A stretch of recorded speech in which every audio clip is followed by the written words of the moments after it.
Pa-like, share and subscribe naman po mga master. Kabanata 1281. Ang totoo, ang bawat galaw ni Jong-sok ay pasok sa kalkulasyon ni Levi. Siya ay orihinal na walang magawa tungkol sa sitwasyon. Ngunit ngayon na kontrolado na niya ang The Calamity, mayroon na siyang hindi mabilang na mga bihasang tao sa kanyang pagtatapon. Ang pag-save kay Zoe at sa iba ay magiging kasing dali ng pagkuha ng candy mula sa isang sanggol.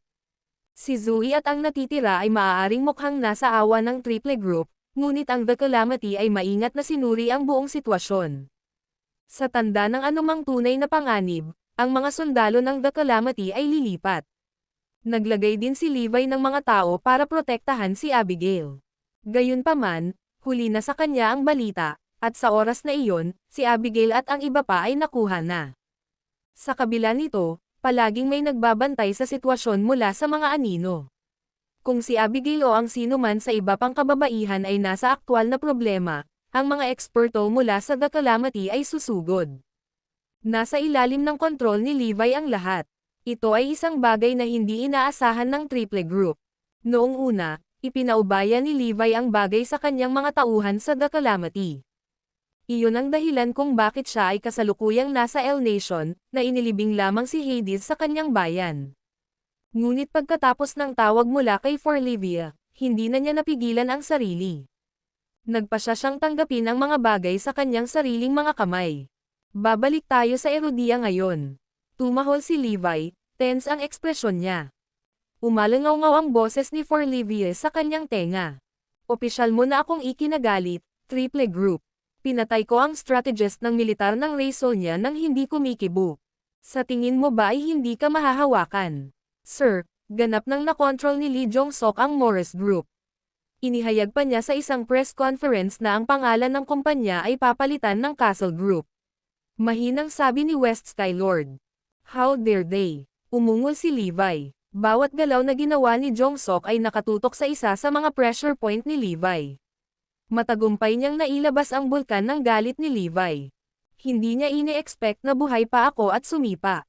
Ako ay bumalik at mas malakas kaysa dati. Hindi pa ako naging mas kakilakilabot na makapangyarihan sa aking buhay. Hindi nagtagal, nawala ang araw sa ilalim ng abot tanaw. Si Zoe at Emma ay nasa isang estado ng takot sa buong araw. Nako, umahan pa silang walang laman. Walang sino man ang kanilang mapupuntahan, walang lugar na kanilang matatakasan. Ganito ba talaga tayo nakatakdang maabot ang ating wakas? Napangiwi si Zoe sa galit. Alam ko na ang pagpapakasal kay Levi ay haad lang sa akin na mamuhay ng normal. Hindi ko matatanggap na bumaba ng ganito. Huwag kang mag-alala, nanay at lola, sigurado akong darating si daddy na ililigtas tayo. Ang mga maliliit na kamao ni Forlivia ay mahigpit na binobola. Ang kanyang ekspresyon ay isang mataimtim na pananampalataya. Siya ay isang walang muwang na bata, kung tutuusin. Natural sa kanya na maniwala sa bawat pangako. Sa katunayan, pinaniwalaan niya ang bawat pangako ng mga matatanda sa kanya. Dahil nangako si Levi na pupunta siya para sa kanya, sigurado siyang pupunta siya, lalagyan ng nobela. Si tatay ang Diyos ng digmaan. Mas magaling pa siya sa mga superhero. Bulalas ni Forlivia. Walang puso si Zoe na dissolution siya at piniling panatilihin ang kanyang kapayapaan. Maya-maya, kinuha ng ilang tao mula sa triple group si Zoe. Sa isang bulwagan sa Northampton, isang pribadong auction ang nagaganap. Ito ay isang buong bahay. Ang ilan ay seryosong auctioneer habang ang iba ay narito lamang upang manood. Si Jong-sok ay nakaupo sa unahan. Si Mr. Williams, na nakaupo sa tabi niya, ay halos hindi mapigilan ang kanyang pananabik. Inilatag na ni Mr. Williams ang kanyang plano na pahirapan ang mga babae sa kanyang isipan. Ang kailangan lang niya ay ang mga tao mismo. Simple lang ang goal ko. Gusto kong ipaalam sa buong mundo kung ano ang mangyayari kapag tumawid ka sa Delhi Group. Kahit na ang Diyos ng digmaan ay hindi makakahanap sa atin. Ang layunin ni Jong-sok ay hindi lamang maghayganti kundi magpadala din ng mga alon ng pananakot. Nais niyang ipahayag sa mundo na hawak niya ang karapatan na gawin ang utos ng pamilya ng Diyos ng digmaan. Sa ganitong paraan, walang maglalakas loob na kalabanan siya. Dalhin mo sila dito. Dinala ang tatlong babae sa stage. Nang makita sila, Nagliwanag ang mga mata ni Mr. Williams. Ang asawa at ina ni Levi Garrison ay pag-aari na ni G. Williams. Susunod, mayroon kaming kanyang anak na babae. Magsisimula ang bidding sa 100 milyong. Ang video na ito ay edited by Herban TV. Kabanata 1282. 150 milyon. Nagsimulang lumipad ang mga bid mula sa ibaba ng stage. 200 milyon. Tinitigan ng mga manonood si Forlivius sa mga titig ng mga gutom na hayop. Hindi lamang nila ibinahagi ang kink na ito, ngunit ang katotohanan na ang isa na na-auction ay ang anak na babae ni Levi na naging mas makabuluhan ang auction. Lahat sila ay sumisigaw ng kanilang mga bid sa tuktok ng kanilang mga baga. 300 milyon, 500 milyon, 1 bilyon. Ang mga mayayamang elite ay nanggagalaiti sa isa't isa. Papasukin mo rin ako. 1.2 bilyon. Ang pinakahuling bid ay nagmula kay Jaren, Jackson, at Lucas ng Southampton Prince Gang. Ang kanilang pamilya ay dating alipin kay Levi. Naputol din ang kamay ni Jaren. Dadalhin nila ang kanilang sama ng loob habang buhay. Sabay na lang tayo ng 2 bilyon. Walang makakaunawa sa tunay na lawak ng galit ni Lucas. Gusto ko rin ng 1 piraso nito. 3 bilyon. Akin ang anak ni Levi Garrison. Ang boses na iyon ay kay Kamida Ichiro. Siya ay pinalayas ni Levi sa Southampton. Ngunit bumalik siya pagkatapos na mabaliw sa aksidente ni Levi. Nakuha pa niya ang suporta ng mga maharlikang pamilya ng Southampton. Si Jong Sok ay nasa ipitong langit nang makita ang mga masigasig na tugon. Lahat sila ay mga dayuhan na pinalayas ni Levi. Ngayong wala na siya, isa-isa silang bumabalik. Lahat sila ay bumalik na may parehong pagnanais na parusahan ang babae ni Levi. Hindi maaaring mas natuwa si Jong Sok. Nag-enjoy din ang mga bidder sa proseso. Napatingin si Zoe sa mga taong nasa harapan niya. Mga Beastards kayong lahat, sigaw niya. Zoe, bakit hindi mo subukang hulaan kung ano ang magiging huling halaga ng iyong anak na babae? Tumawa ng masama si Jong Sok.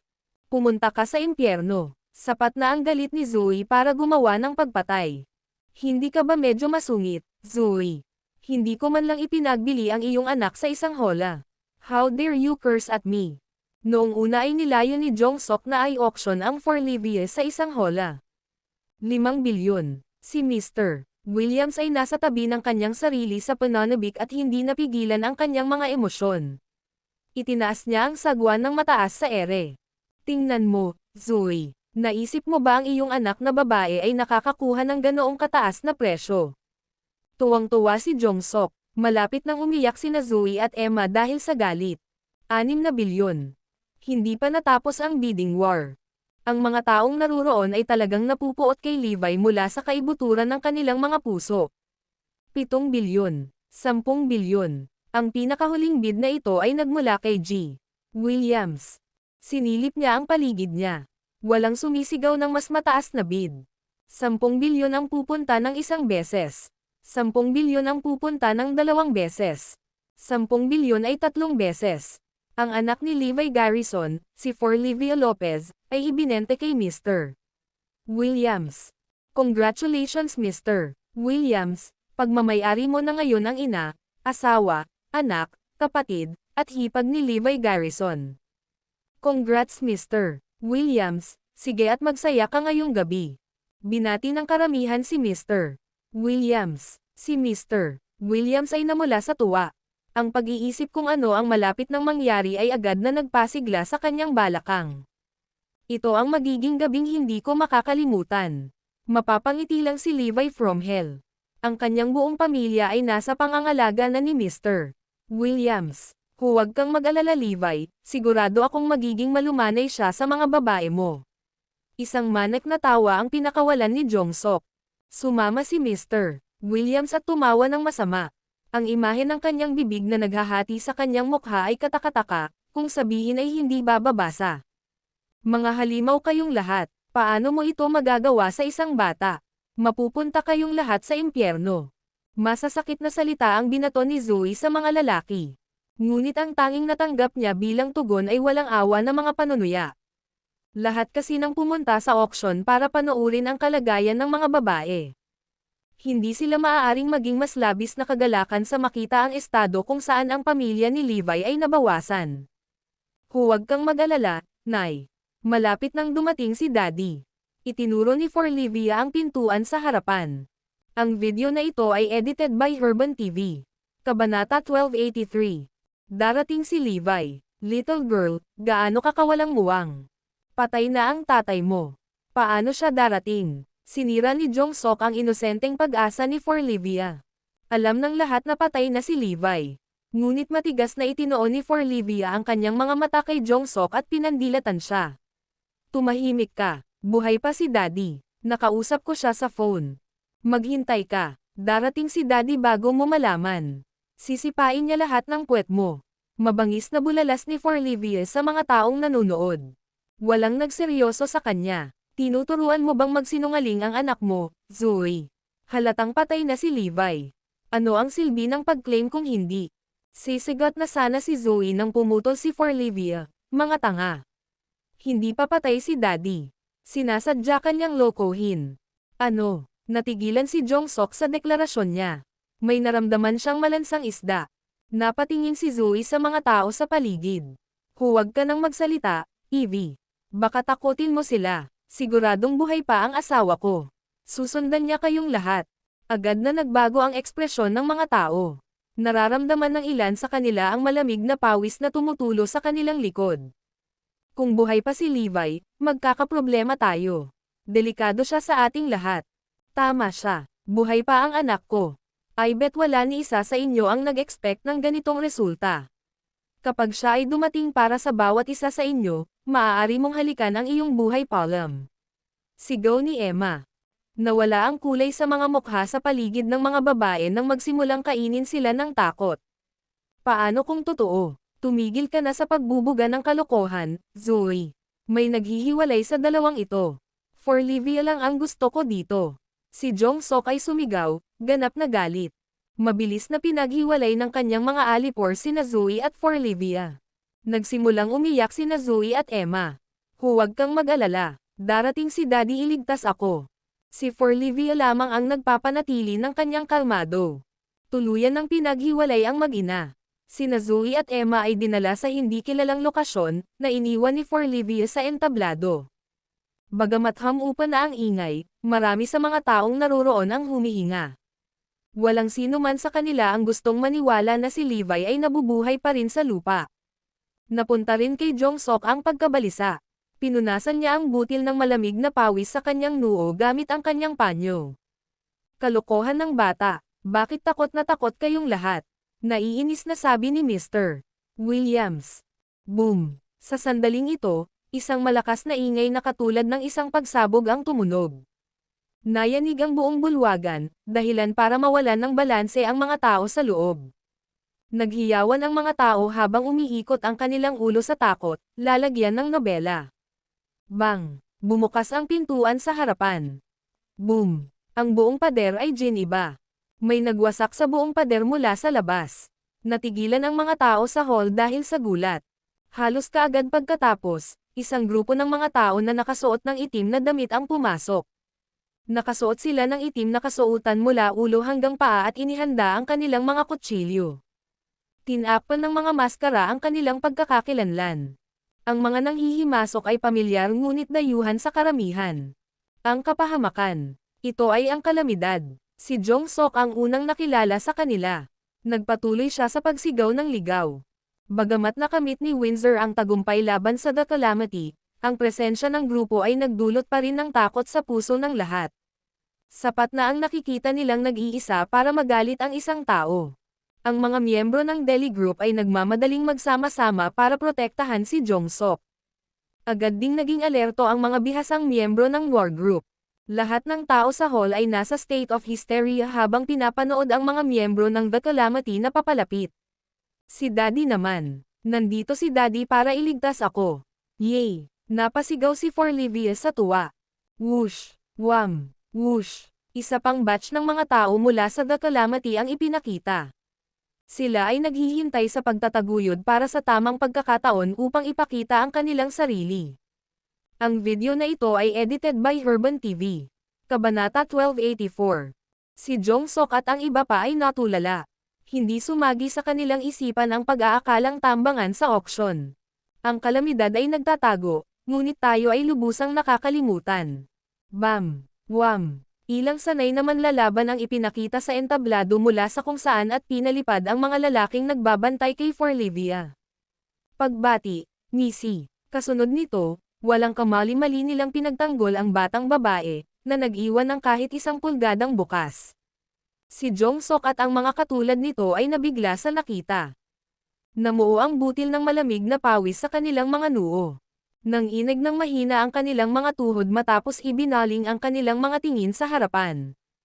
Flop, lumitaw ang mga miyembro ng The Calamity sa likod ng gumuhong pader. Ang apat na Panginoon ay nagmarcha pasulong at pumila sa dalawang gilid, na gumagawa ng isang landas, lalagyan ng nobela. May makikitang silhouette na naglalakad papunta sa pinangyarihan sa gitna ng daanan. Tatay, tatay, natuwa si Forlivia at napatalon sa tuwa nang makita ang mga figurang iyon. Ha, si Jong-sok at ang grupo ay nakadikit sa lupa. Gayunpaman, hindi na nila mapatahimik ang kanilang kaba matapos makita si Levi sa laman. Ito ay si Levi Garrison. Buhay pa siya at sumipa. Hindi ka panipaniwala, kaya hindi nagsisinungaling ang mga babaeng iyon. Ang mga bata ay nagsasabi ng mga pinakamagandang bagay. Hindi ito bluff, damn it. Hindi lamang buhay ang kanyang ama, ngunit narito rin siya upang iligtas siya. Isang nakamamatay na kislap ang sumilay sa mga mata ni Levi. Na may malungkot na ekspresyon sa kanyang mukha, humakbang siya papunta sa entablado na parang dyablo mula sa impyerno. Lahat ay natakot sa kanyang nakakatakot na aura. Nagpadala ito ng panginginig sa kanilang mga gulugad. Nanlamig ang kanilang dugo habang unti-unti siyang napapapikit. Ang mga tao ay lumipat sa isang tabi upang buksan ang isang malinaw na landas para sa kanya nang hindi sinasadya. Na-freeze silang lahat sa pwesto. Maging ang mga pinuno ng mga conglomerates ay nagugat sa lugar, kabilang ang mga tulad ng Curious Deli Group at Seni Ace Noir Group. Walang nang ahas na gumawa ng ingay dahil ang lalaking nasa harapan nila ang bangungot nila. Maya-maya, umakyat si Levi sa entablado, karga-karga si Forlivia sa kanyang mga bisig. Ang nakakatakot at nakamamatay na hangin sa paligid niya ay agad na nawala. Sa halip, todong ngiti siya kapag nasa harapan niya ang kanyang anak. Evie, nandito na si Daddy. Huwag kang matakot, okay. Napangiti ang dalaga mula tenga hanggang tenga. Hindi ako takot, alam kong darating si Daddy para iligtas ako. Levi, kamusta ka pa? Nakanganga si Jong-sok sa kanya na hindi makapaniwala. Hindi pwede. Paulit-ulit na kinumpirma ni Tenichi ni Raisel niya ang kanyang pagkamatay kaya hindi na siya mabubuhay. Sinong mag-aakala na siya ang master ng The Calamity? Hindi, sandali lang. Ito ay isang setup. Ito lahat ng pakana nila. Nalinlang tayo. Sinaman siya ng tingin ni Levi. Bakit kay Erudia lang natalo ang The Calamity? Ano? Ang pagkatalo ng Calamity sa kamay ni Windsor Campbell ay sinasadya. Nagulat ang mga tao sa biglaang pagbubunyag. Sa ilang sandali, lahat sila ay nagkaroon ng malinaw na larawan ng sitwasyon. Ginawa ni Levi ang kanyang kamatayan para itayo kami. Natakot ang karamihan sa naisip. Ramdam ni Jong-sok ang panginginig ng kanyang katawan. Damn it. Ang pagdating ko kay Erudia para harapin si Zoe ay nalik. Busted ako. Kaya alam na ni Levi ang lahat. Ngayon lang siya nagpakita dahil wala naman akong out of line kanina. Ang parehong epiphany ay tumama sa iba pang mga tao pagkaraan ng ilang sandali. Nakakakilabot. Nasa malalim kaming problema ngayon.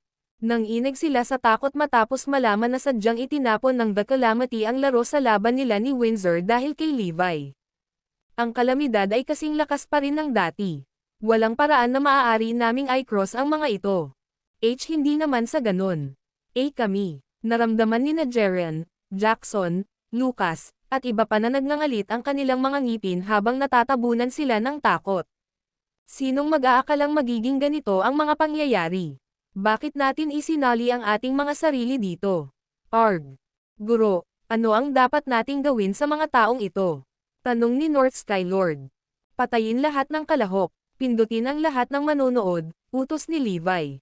Hindi, Levi, hindi mo ako mahawakan. Ang video na ito ay edited by Herban TV. Kabanata 1285. Biglang sigaw ni Jongsok. Hindi lang ako ang hindi mo madadaanan, Mr. Williams din. Hindi mo kakayanin ang kahihinatnan kung may mangyari man sa amin. Naniniwala akong alam mo kung gaano kalakas ang Delhi Group at Noir Group, lalagyan ng nobela. Tumanggaw si Williams bilang pagsang-ayon. Tama iyan. Umupo na tayo at pag-usapan ito. Tutuperin namin ang iyong pagtanggap sa abot ng aming makakaya, pero karapatan man sa pagkuha ng krudo. May gagawin tayo, di ba? Dagdag pa ni Jongsok, maging kaibigan tayo sa isa't isa. Naniniwala ako na makakagawa tayo ng deal. Walang hard feelings, okay? Walang hard feelings. Sinasabi mo ba sa akin na kalimutan ang katotohanan na pina-auction mo lang ang anak ko? Tulala ka ba? Sigaw ni Levi. Natigilan ang mga tao sa kanyang sinabi. First time nilang marinig si Levi na gumamit ng pagmumura. Si Jongsok at Williams ay natulala. Tapusin mo sila. Tumalikod si Levi para umalis habang karga-karga ang kanyang anak sa kanyang braso. Hindi, Levi, hindi mo kami mapapatay. Kung gagawin mo, tiyak na ipaghihiganti tayo ng ating mga pamilya. Hindi ka makakatakas dito, Levi. Hahabulin ka nila hanggang sa dulo ng mundo. Oo, marami kaming ultimate class combatants kasama namin. Sa tingin mo ba mapapaalis mo kami sa gusto mo? Sa pagtanggi na tanggapin ang kanilang kapalaran, sina Jongsok at Williams ay nakipagpunyagi sa huling bahagi. Ganoon ba? I wouldn't mind na panasan ang Delhi Group at Noir Group sa balat ng lupa. Nagsimulang manginig sa takot ang dalawa matapos marinig ang pahayag ni Levi. Sinalakay ni Levi si Ray Sonia para patayin si Demon Blade. Pagkatapos ay pinugutan niya ng ulo si Tenichi. Ang taong ito ay may kakayahan na gawin ang kanyang sinasabi. Gawin mo. Isang nakamamatay na kislap ang sumilay sa mga mata ni Levi. Patayin sila. Inatake ng kalamidad ang utos ni Levi. Whoosh! Swish! Sa isang iglap, sinipa ni Jerian, Lucas, Jackson, at Kamida ang balde ng walang pagkakataong makapag-react. Mayroon bang sino man na maaaring makipaglaban sa The Calamity? Sa kabila ng pagkakaroon ng ilang Ultimate Class at God Class na bodyguard sa panig namin, North Sky Lord lang ay sapat na para durugan silang lahat. Ang nagbabantang presensya ng kanyang mga nasasakupan na nakatayo sa likuran niya ay nakadagdag lamang sa nakakakilabot na kalooban. Ang ating mga tauhan ay walang pagkakataon laban sa mga taong iyon. Ang pagkakaroon ng mga Ultimate Class Fighters ay hindi sapat kung hindi nila kayang talunin si Windsor. Magiging ibang kwento kung ang mga gwardya natin ay nasa level ni Samson. Swoosh! Whoosh! Sa isang iglap na nagwakas ang buhay ng dalawang dayuhan. Ang iba pang mga corrupt na tycoon ay hindi nakatakas sa kanilang kapalaran na mapahamak, alinman. Para naman sa mga manonood, baldado sila ayon sa utos ni Levi. Ang Calamity ay hindi kailanman pabaya sa kanilang trabaho. Natapos nila ang kanilang mga gawain sa loob ng maikling sandali. Pagkatapos noon, sa wakas ay hamupa na ang hindi mapawi na galit ni Levi. Kung hindi niya hawak si Forlivia sa kanyang mga bisig, personal niyang pinatay ang mga ito. Ang mga B***starred na ito. Ang daming hayop. How dash they hurt women and children. Mga bastos. To think na ipapa-auction nila si Evie at sinubukan pang ipatong ang kanilang maruruming kamay kay Zoe. Itinutulak nila ang kanilang swerte. Daddy, mabuti na ba ang pakiramdam mo ngayon? Bulong tanong ni Forlivia sa tenga niya habang nakasubsob sa dibdib nito. Gumaling na si Daddy. Hindi mo kailangang mag-alala. Sa kanyang mga salita, ang maliit na batang babae ay nagpalakpakan, yay! Ang galing! Oh, dapat makita natin sina Lola at Mommy. Hindi nila ako pinayagan na tawagan ka dahil akala nila ay hindi ka magaling. Hindi mo gustong mag-alala. Maaaring bata pa si Forlivia, ngunit maaga siyang umunawa sa kanyang kapaligiran. Haha, magiging maayos din si Daddy. Ipinapangako kong lagi kitang paprotektahan sa tabi mo. Huwag kang mag-alala tungkol sa isang bagay, maliit. Pagkaraang papunta na si Levi sa backstage, biglang sumulpat ang ilang lalaki. Sila na. Naguguluhan si Levi. Ang video na ito ay edited by Herban TV. Kabanata 1286. Ang mga Dragonites. Ang tagal ko na silang hindi nakikita. Pagbati, Diyos ng digmaan. Sabay-sabay na sigaw ng mga Dragonites. Sinamon sila ni Levi. Hindi na ako ang Diyos ng digmaan. Hindi. Ikaw lang ang Diyos ng digmaan. It's tacit, nakangiting tugon nila. Pinalakpakan ni Forlivia ang kanyang mga kamay. Oo, si Daddy ang Diyos ng digmaan. Tinapik ni Levi ang ulo niya na may ngiti sa labi. Bakit ka nandito? Tanong ni Levi nang hindi nagpapatalo. Narito kami para maghatid ng isang utos, sagot nila na may mabagsik na ekspresyon. Sige, mag-usap. Sir, simple lang po ang mensahe. Maaari mong ipakita ang iyong sarili sa publiko, ngunit walang dapat makaalam na gumaling ka na. Kaya, dapat ay nasa wheelchair ka na mula ngayon. Isa pa, dahil sa hindi pangkaraniwang mga pangyayari, may mga taong nagtataka kung buhay ka ba, paliwanag niya.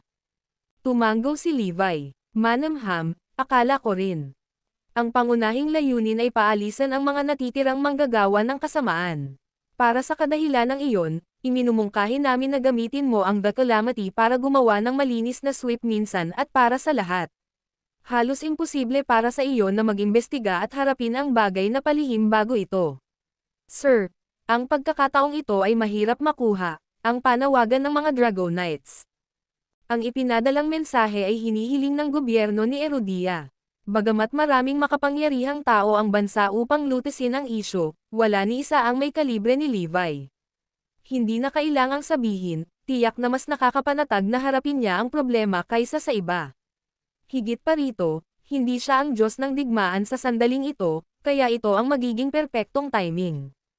Agad na naunawaan ni Levi ang intensyon ni Erudia na gamitin ang kanyang kasalukuyang sitwasyon upang maalis ng sabay-sabay ang mga mapaminsalang parasito ng bansa.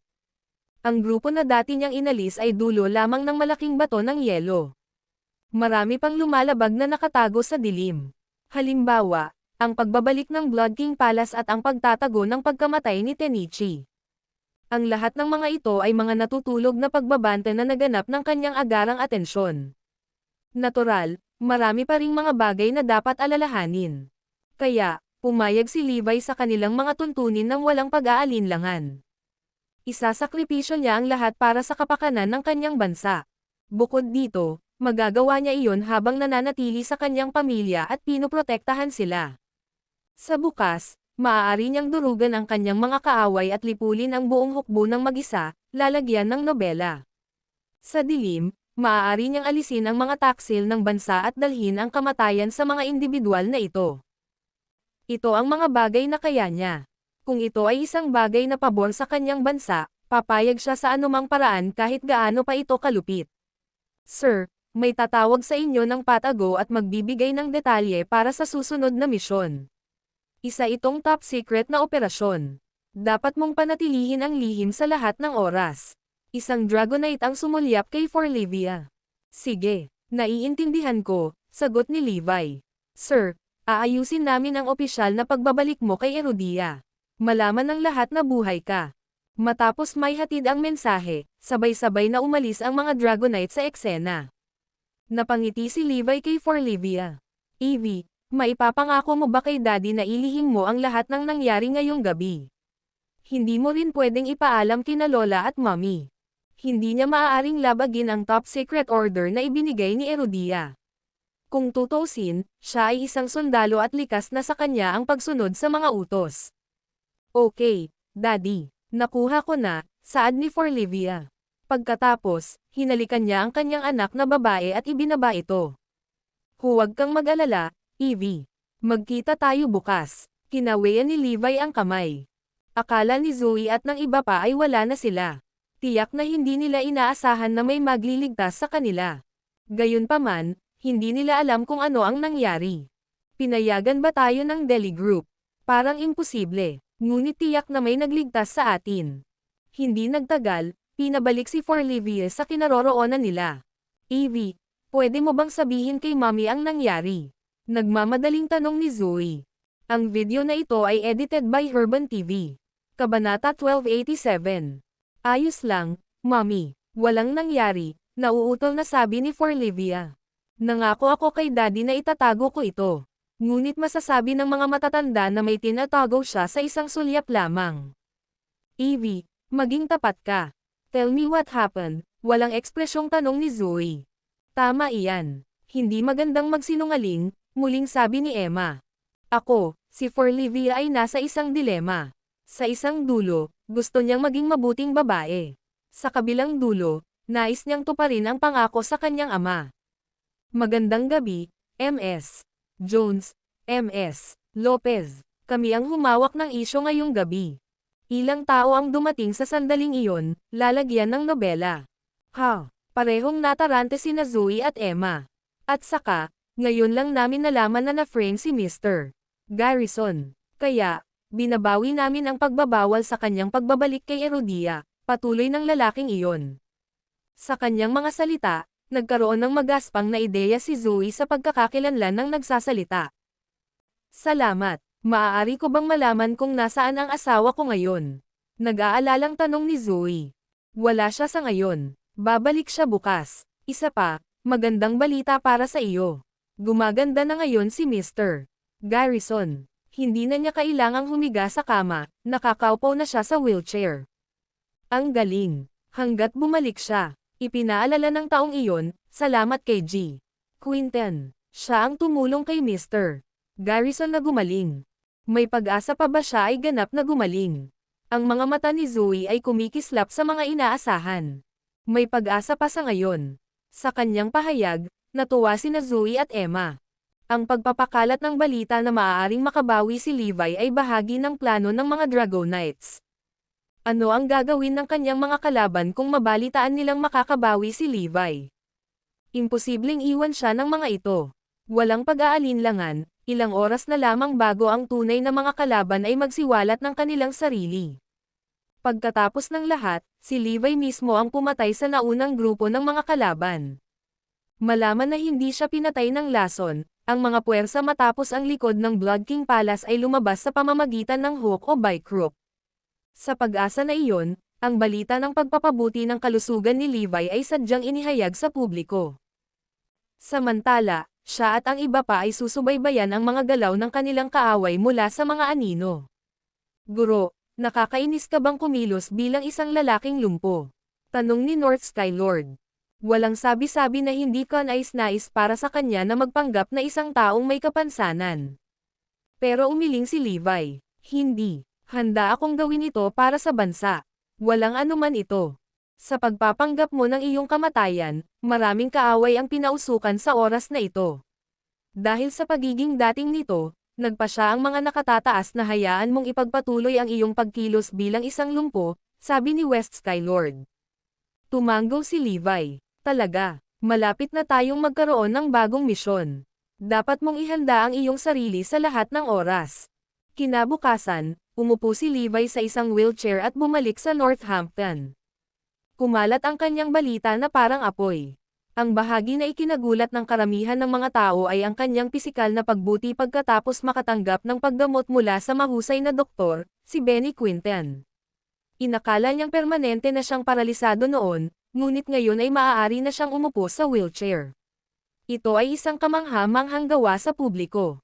Sa loob ng maikling panahon, ang mundo ay nagkagulo. Ito ay hindi maisip kung si Levi ay makakabawi sa kanyang tuktok. Ang presensya ni Windsor, na tinalo ang The Calamity, gayon din si Levi, na nasa kanyang tuktok, ay masyadong hindi malulutas na banta sa lahat. Ito ay hindi isang pag-unlad na nais makita ng sinuman. Sa isang iglap, ang mga nakatagong puwersa na nagkukubli sa buong mundo ay naging hindi mapakali, kasama na ang mga nasa Erodia. Tuwang-tuwa si Zoe at ang iba pa nang makita ang pagdating ni Levi. Nang makita ang kanyang pamilya, napuno ng kaligayahan ang kanyang puso. Maaaring gumamit ako ng wheelchair, ngunit kaya ko pa ring protektahan kayong lahat. Ang video na ito ay edited by Herban TV. Kabanata 1288. Di bale kahit naka-wheelchair ako. At least makakatabi ko sila bilang buhay na tao. Nang gabing iyon, naghanda sina Zoe at Emma ng isang mesa na puno ng masasarap na pagkain para sa kanya. Hinawakan ni Levi si Forlivia sa kanyang braso. Daddy, hindi ko sinabi kahit kaninong sikreto. Pero sabi ni Mommy, I'm not a good girl if I lie, the girl pouted. Kitang-kita sa ekspresyon niya ang pagkadismaya. Nakatingin sa kanyang cute na anak, Sumagot si Levi, naaalala mo ba ang pinag-usapan natin kagabi? Yes, I do, sagot ni Forlivia. Kailangan nating ilihim dahil maganda ang ginagawa natin. Kaya, sa pamamagitan ng hindi pagsasabi sa sinuman, si Evie ay gumagawa din ng mabuting gawa. Sa madaling salita, good girl ka pa rin. Lumawak ang ngiti sa labi ni Levi. Nang marinig iyon, sa wakas ay bumuti ang kalooban ng dalaga at napangiti ito hanggang tenga. Nakuha ko na. Ang bahay ay napuno ng init at kaligayahan. Pagkatapos ng hapunan, nakangiting sabi ni Zoe, "After so long, we can finally gather as a family. Babalik sa normal ang ating buhay." Ang galing niyan. Gayunpaman, magiging mahirap para sa kanila na mamuhay ng normal, kahit na si Levi ay nasa kanyang kasalukuyang estado. Ang balita ng pagbabalik ni Levi ay kumalat sa buong mundo, lumikha ito ng isang malaking hype.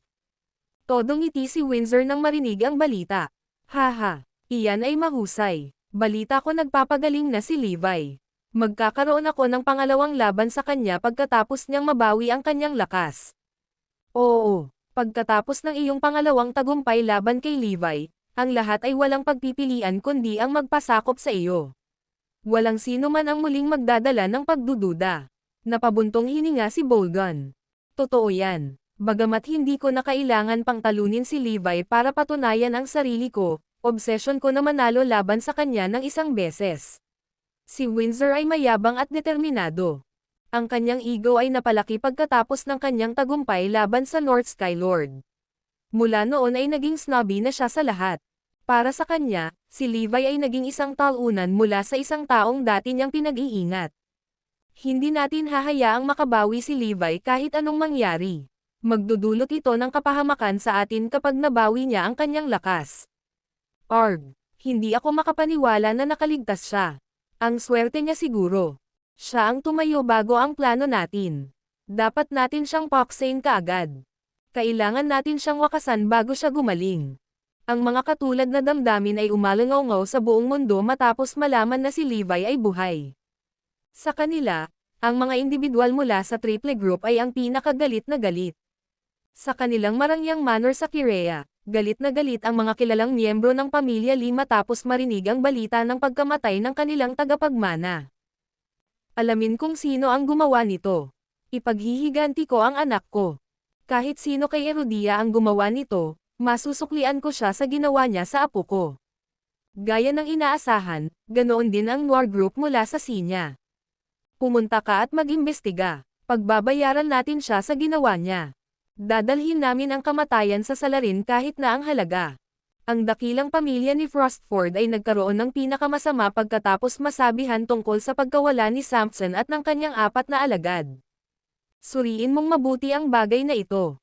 Masisira ang reputasyon natin kapag may lumabas na balita tungkol sa pagkamatay ng mga miyembro natin doon. Utos ng pinuno ng pamilya. Kaagad, ang mga taong iyon na namumuhay ng liblib ay nagpapadala ng isang grupo ng mga subordinate sa kanilang tinatawag na mundo sa labas. Ang huling beses na nangyari ito ay humigit kumulang 200 taon na ang nakalilipas. Hindi na nila napigilan ang kanilang sarili pagkatapos ng 2 siglong pananatilang nakatago, lalagyan ng nobela. Ang mundo ay tila mapayapa sa ibabaw, ngunit mayroong maraming mga undercurrents. Nangyari ang lahat dahil sa pagbabalik ni Levi. Ang kanyang pagbabalik ay nagpasabog ng bagyo sa buong mundo. Ngunit ito ang eksaktong reaksyon na gusto niya at ng mga Dragonites. Upang maakit ang lahat ng tunay na mga kaaway, kailangang tuparin ni Levi ang 2 kondisyon. Una, kailangan niyang hintayin ang misyon na ibibigay ng mga Dragonites. Pangalawa, kailangan niyang maghintay na may maghahanap sa kanya. Ang video na ito ay edited by Herban TV. Kabanata 1289. Ang angkan ng garrison ng Oakland City ay nakatanggap ng mismong kaalaman sa pagbabalik ni Levi. Ano? Makakabawi pa ang B***starred na yan. Halatang nabalisa si Tyrone. Kung babalikan niya ang kanyang lakas, tiyak na hahanapin niya kami. Kung tutuusin, marami tayong ginawang kasamaan, na ang ilan ay hindi mapapatawad. Kailangan natin siyang alisin bago siya tuluyang gumaling. Isang nakamamatay na kislap ang sumilay sa mga mata ni Tyrone. Ang buong pamilya Garrison ay dumating sa isang kompletong kasunduan. Kung ibabalik niya ang kanyang kalusugan, ang aming pamilya ay mabuburel. Itong B***starred ay may kapansanan pa rin. Kung gusto natin siyang patayin, kailangan nating gawin ito ngayon. Upang mapanatili ang kanilang karangalan, hindi sila gumawa ng anumang hakbang laban sa kanya dati. Ngunit nagbago ang sitwasyon. Kung hindi nila agad tinapos, magiging sanhi ito ng kanilang pagkamatay. Desidido ang mga garrison na ilabas si Levi dahil siya ay isang bukol na lalaki sa ngayon. Wala nang mas magandang panahon kaysa ngayon. Ano, siya, ay, nagtampo ang mukha ni Olivia sa narinig. Malapit nang lumabas ang kanyang mga mata mula sa kanilang mga socket. Maging si Tyrone ay napabuntong hininga nang makita ang nanlamig nitong ekspresyon. Siya ay muttering daldal, walang nakakaintindi sa mga salitang sinasabi niya. Ang abnormal niyang reaksyon ay nagpalaki ng hinala ni Tyrone. Bakit ba siya napapangiti sa tuwing naririnig niya ang pangalan ng B***starred na iyon? Naku mahal. Ang sabi ng doktor ay hindi pa rin siya nakaka-recover sa sakit ng pagkawala ni Damian. Oo, kaya naman hindi niya matiis na marinig ang salitang Levi. Mag-iinarte siya tuwing mababanggit ang pangalan ng B***starred na iyon. Sa katunayan, ang pagbanggit kay Levi ay magiging sanhi ng pagkawala ng kanyang katinoan. Talagang may matinong pag-iisip si Olivia. Ngunit sa tuwing siya ay na-trigger, siya ay nawawala ang kanyang kalmado. Dahil dito, mawawalan siya ng magsalita ng maayos ng mga salita, lalagyan ng nobela. Bilang isang resulta, siya ay nagpapahayag ng kanyang sarili sa kakaibang paraan. Gayunpaman, ang natitira ay ipapasa ito bilang kanyang kawalan ng kakayahan na makabangon mula sa sakit ng pagkawala ng kanyang anak. Sir, bago ko makalimutan, may nangyaring masama. Isang tao mula sa reclusive na dakilang pamilya ng Frostford ang nagwakas sa mundo. At ang nangyari ay nangyari na dito sa Oakland City. Isang lalaki ang sumigaw. Ang pagkakakilanlan ng lalaking iyon ay sapat na upang takutin ang buhay na liwanag ng araw ng lahat. Siya ang amo ni Windsor. Buho. Nagulat ang lahat sa pag-iyak ni Olivia, ngunit hindi nila ito ginawang big deal. Dalhin mo siya. Utos ni Tyrone matapos makaramdam ng inis sa inasal niya. Pagkatapos ng kanyang walang kwentang pakikibaka, siya ay kinuha sa dulo. Huwag kang mag-alala, Olivia. I swear ipaghihiganti ko ang anak natin. Susundan siya ni Levi, saad ni Tyrone. Sa kabila ng walang humpay na pakikibaka, hindi siya makawala sa pagpipigil. Kung totoo ang chismis, kami ay nasa malaking problema. Iyan ang dakilang pamilya ng Frostford na pinag-uusapan natin. Huminga ng malalim si Tyrone. On top of that, patay na rin si Jerry. Hindi lang ito nagdadagdag. Iniisip ko na baka magkarelasyon sila, komento ng isa pang lalaki. Puwera biro. Ang mga kakaibang bagay ay sunod-sunod na nangyayari. Sino sa lupa ang pumatay sa tagapagmana ng Deli Group at pinuno ng War Group? Naguguluhan si Tyrone. Maghihintay tayo at tingnan kung paano nangyayari ang mga bagay. Sana hindi madamay ang pamilya natin. Sa kabilang banda, kasama ni Levi ang kanyang pamilya sa Northampton. Pagkatapos na bawiin ni Zoe ang kanyang kumpanya, binago niya ang pangalan nito pabalik sa kung ano ito. Iniikot ni Silas si Levi sa building ng kumpanya. Iyon ang unang pagkakataon ni Levi sa loob ng 2 taon. Ang unang pagkakaiba na napansin niya ay ang laki ng kumpanya. Mas malaki na ito ng ilang beses kaysa dati. Ang katotohanan iyon ay patunay ng kakayahan ni Zoe. Naglakbay ang mga magulang ni Morris doon para lang makita si Levi dahil para na rin itong anak sa kanila. Napakapayapa ng araw na iyon. Walang dumating para maghanap ng gulo. Ngunit alam ni Levi na iyon ang kalmado bago ang bagyo. Kinabukasan, ang unang ipinakita ay, ang video na ito ay edited by Herban TV. Kabanata 1290, si Zar ang unang nagpakita. Anong ginagawa mo dito? Naging alerto si Zoe nang mapansin niya ang lalaking iyon. Huwag kang mag-alala. I'm here to help Mr. Garrison, nakangiting sabi ni Zar. Sinabi ni Levi, Zoe, hayaan mo akong kausapin siyang mag-isa. Nag-isip siya sandali at umalis. Ginoo, Garrison, simple lang ang intensyon ko. Nandito ako para bigyan ka ng mahiwagang gamot para mas mabilis kang gumaling, bukas na deklara ni Zar. Mukhang naguguluhan si Levi. Ito ay regalo ng aking amo. Ito ang kanyang espesyal na gamot sa pagpapagaling, At tiwala akong mapapabuti nito ng husto ang iyong kalusugan. Pagkatapos magsalita ni Zar, naglabas siya ng isang napakagandang kahon. Sa isang iglap, isang kaaya-ayang halimuyak ng halamang gamot ang tumagos sa hangin. Si Windsor ay nagmula sa dakilang pamilya ng Frostford.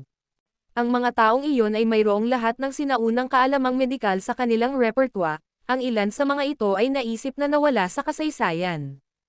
Isinasantabi ang sikreto sa muling pagkabuhay, ang kaalaman sa pagpapagaling ng isang katawan ay hindi may kakaila sa mundong ito. Ang modernong medikal na agham ay walang halaga na kumpara sa kanila. Ang kanilang arsenal ng mga mahiwagang gamot ay mabigat. Lahat daw ng miyembro nila ay immune sa bawat sakit na alam ng tao. Ang lahat ay dahil sa kanilang kamangha-manghang koleksyon ng mga sinaunang kaalaman sa medisina. Ito ay hindi isang bagay na maaaring ibalot ng mga tao mula sa isang modernong lipunan sa kanilang mga isip.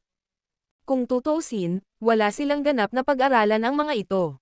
Noong dumating si Windsor sa labas ng mundo, nagdala siya ng napakaraming gamot sa pagpapagaling kung sakaling may mga emerhensya. Sa kanyang huling pakikipaglaban kay Levi, siya ay talagang malubhang nasugatan ngunit ang kanyang paggaling ay bumili ng husto pagkatapos uminom ng mahiwagang gamot. Bakit niya ginagawa ito? Tanong ni Levi habang hawak ang box sa kamay niya. Diretso ang intensyon ni Master. Gusto niyang makabalik ka sa tugatog ng iyong lakas sa lalong madaling panahon para magkaroon siya ng rematch sa iyo. Gusto niyang tanggalin ang bawat pagdududa ng mga tao sa kanya sa pamamagitan ng pagtalo sa iyo ng isang beses pa, paglilinaw ni Zar. Bilisan mo, ubusin mo. Sa ganitong paraan mas maaga kang tatayo mula sa iyong wheelchair at maaaring makipag-rematch sa aking guro, udyok ni Zar. Tumawa si Levi. Sige, ang rematch ko sa kanya ay hindi maiiwasan. Sabihin sa kanya na maging handa. Ayokong magkaroon ng madaling panalo. Nang marinig ang kanyang pahayag, halos magwala si Zar. Hoy, nakaupo ka pa sa wheelchair, naglakas loob ka bang magbitaw ng mga ganyang katapangan? Tinalo lang ng amo ko ang The Calamity. Siya ang pinakamalakas na mandirigma sa mundo, at wala ka kung ikukumpara sa kanya. Ang dahilan ng rematch ay hindi para patunayan niya ang kanyang sarili kundi para bigyang kasiyahan ang kanyang obsession. Saway ni Zar. Napangiti na lang si Levi sa galit nitong sinabi. Isinasantabi ang kanyang pagkakakilanlan, si Windsor ay talagang isang kanlong bumpkin. Sige, bumalik ka at sabihin sa kanya ang dalawang salita, tunnel vision. Nakita ni Levi si Zar na nakangisi habang ang huli ay galit na lumabas. Parang ayaw umamin ng pagkatalo ni Levi. Hindi bale na. Malalaman niya kung gaano siya kawalang halaga kapag binugbog siya muli ni Master. Napangisi si Levi nang unti-unting nawala ang silhouette ng lalaki. Manam, Windsor is on the crest of a wave now, di ba? Ang kanyang reputasyon ay tumaas pagkatapos ng kanyang tagumpay laban sa The Calamity, at ngayon ang lahat ng mga dayuhan ay natatakot sa kanya. Siya ay malinaw na abala sa kanyang kaluwalhatian at unti-unting nawawala sa kanyang landas. Iniisip ng lalaki na hindi siya matatalo ngayon. Gayunpaman, walang pakialam si Levi kay Windsor. Kung ang kaluwalhatian ng huli ay pabor kay Erodia, hahayaan na lang ito ng una. Nakatitig sa mahiwagang gamot sa kanyang kamay, isang ideya ang biglang pumasok sa kanyang isipan, lalagyan ng nobela. Kung ang lahat ng ating mga sundalo ay may dalang gamot na ito, ang bilang ng mga nasawi sa larangan ng digmaan ay mababawasan ng malaki. Kung tutuusin, mabisa ang gamot na ito at mabilis ang epekto nito. Ang modernong pharmaceutical science ay hindi maaaring hawakan ito ng kandila dahil ang oras at kagamitan na kailangan upang makagawa ng isang bagay na tulad nito ay dapat na malaki. Ang mga gamot na ito ay lubos na magpapalakas sa ating husay sa pakikipaglaban. Pagkatapos noon, nagsimulang gumawa ng plano si Levi. Mahirap gawing popular ang ganitong uri ng gamot, ngunit ang bahagi ng tinapay ay mas mabuti kaysa wala. Kaya gagawin natin ang anumang mayroon tayo. May halaga ito kung iyong susubukan. Iyon ang pagkakaiba ni Levi at Windsor. Ang una ay pinagsama para sa higit sa kabutihan, samantalang ang huli ay nakatuon lamang sa kanyang personal na interes. Ang video na ito ay edited by Urban TV. Kabanata 1291. Si Windsor ay angkop lamang na maging isang makapangyarihang mandirigma. Ngunit si Levi ay higit pa doon, siya ay higit na isang commander. Kasunod nito, Dinala niya ang mahiwagang gamot sa East Skylord at hiniling sa huli na pag-aralan ang mga sangkap sa loob, umaasa na maaari itong mamasprodos. May problema ba siya sa'yo? Tanong ni Zoe kay Levi pagkapasok niya sa kwarto. Hindi. Sa halip, umaasa siyang gumaling ako ng mas maaga. Tumawa si Levi. Pagkatapos ay idinagdag niya, nga pala, nasaan ang iyong mga magulang? Karaniwan, gagawin ng mga Lopez at Black na pamilya ang kanilang makakaya para guluhin tayo kung alam nilang nakabalik na ako at may kapansanan. Ito ay abnormal. Wala akong nakitang kaluluwa pagkatapos ng napakatagal na panahon. May hindi tama. Naaksidente si Logan. They are occupied with the aftermath, paliwanag ni Zoe. Sumali si Logan sa isang karera sa kalye kasama ang kanyang mga kaibigan ilang araw na ang nakalipas at naaksidente siya. Fatal umano ang kanyang injury at may ilang organs na nanghihina.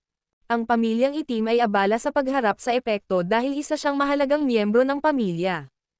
Kaya, wala pa silang panahon para kunin si Levi. O talaga, magandang balita iyon, tumawa si Levi, lalagyan ng nobela. Walang sabi-sabing sumili ang ngiti sa labi ni Zoe. Napakababa ng tingin niya sa kanyang bayaw. Well, sa tingin ko ito ay gumagana rin. Sa ganitong paraan walang darating at makakagambala sa ating buhay.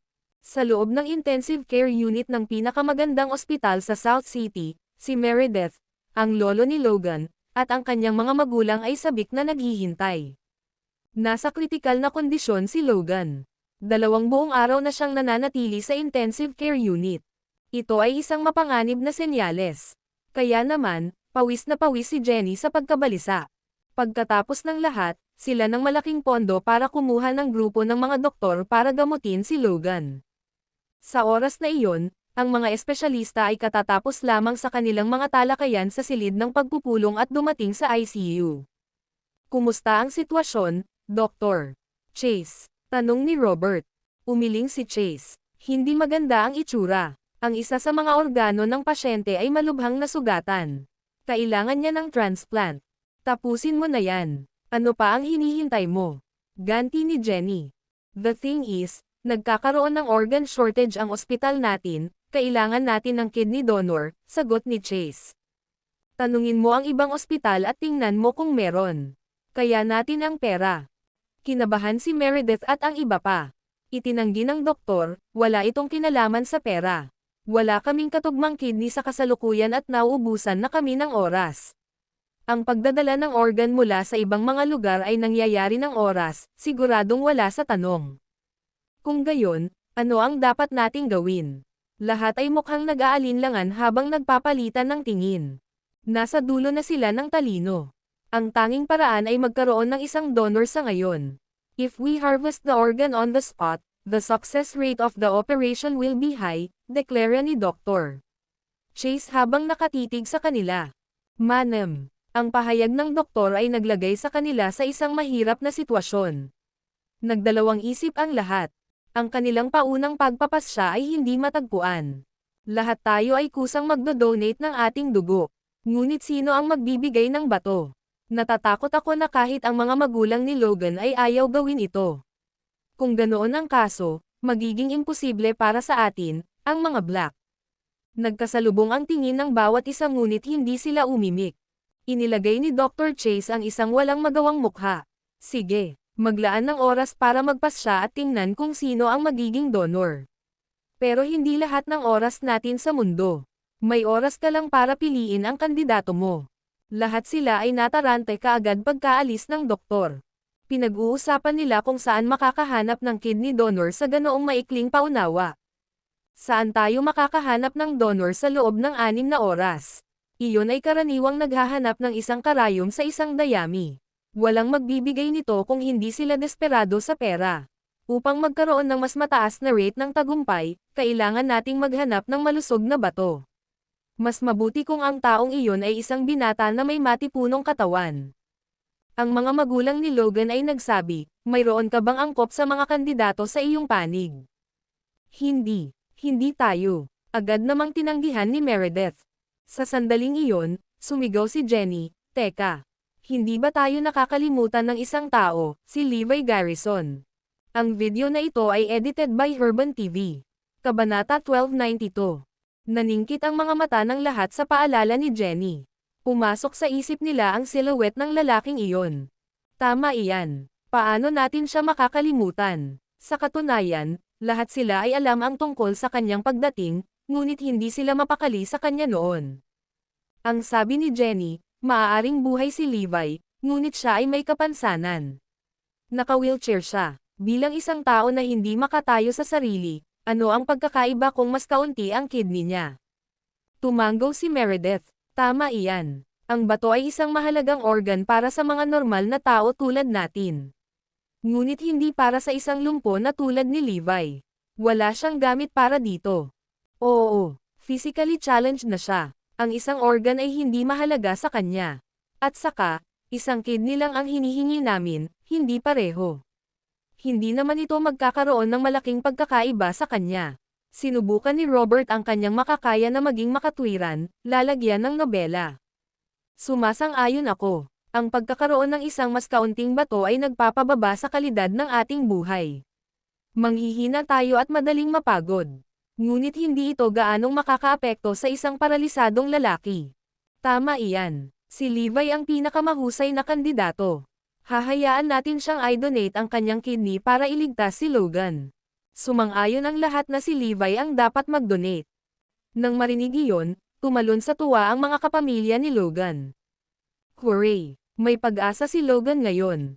Tuwang-tuwa si Jenny at bumulwak, pupunta ako kaagad sa Northampton at dadalhin si Levi dito. Sisimulan na natin kaagad ang operasyon pagkatapos nito. Ngunit naisip mo ba kung papayag siya? Tanong ni Kin.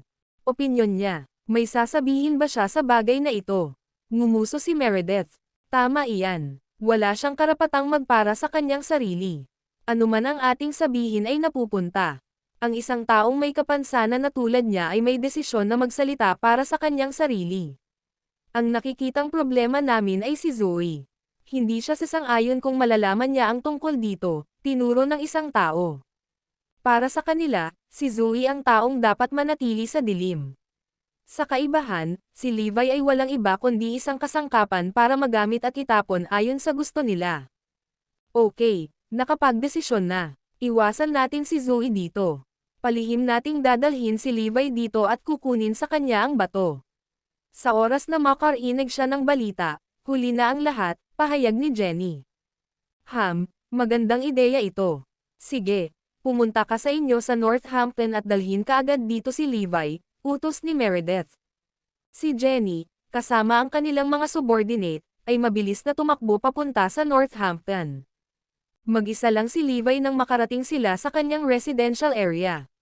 Natarante siya sa nakikita ng mga ito. Anong ginagawa nila dito?